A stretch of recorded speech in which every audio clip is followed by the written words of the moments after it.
Maingay at kritisismo. Yan ang binigyan linaw ni Bicol Saro Party List Representative Terry Ridon matapos ang nangyaring pagpapataw ng penalty sa Solar Philippines. Ang kumpanyang pagmamay-ari umano ni Representative Leandro Leviste. Cyril Tobias para sa detalye.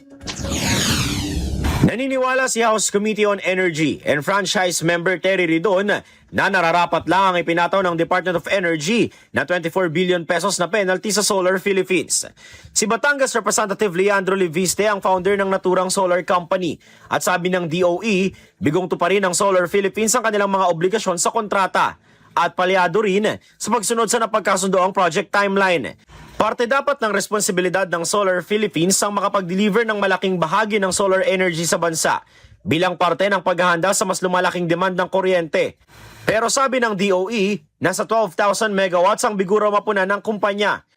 Kasunod niya, nilinaw ni Representative Ridon na hindi makatwiran ang pinalulutang ngayong naratibo ng ilan na kaya lang may issue sa penalty ang kumpanyang kinokonekta kay Leviste ay dahil daw sa mga maingay nitong kritisismo. Wala naman akong pumipigil pa rin at this point kay Congressman Leviste to say his truth. No?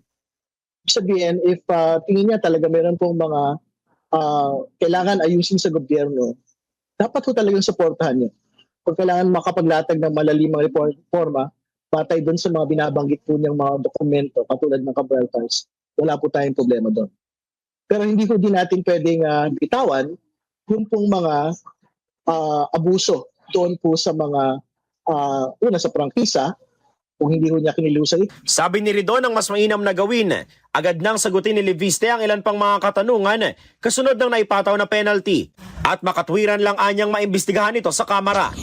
I think there is every reason for the franchise committee, well, even the energy committee, to conduct it jointly actually, to do a motu proprio proceeding on the matter. Kasi I think it's ultimately a question of non-operations and non-delivery and non-performance. Diba? So parang basically, walang nangyari doon sa generation side, which is Solar Philippines. Wala ding nangyari doon sa distribution side, which is yung pong solar para sa mga. Sa bagong social media post naman ni Leviste, iginiit nito na wala siyang nakuha ni piso sa gobyerno at galing daw sa pribadong negosyo ang kanyang pera. Ang kumpanyang tinatag niya rin anya ang nakapagpatayo ng may pinakamalaking kapasidad ng renewable energy sa bansa. Para sa totoong balita sa bagong Pilipinas, Earl Tobias, Congress News.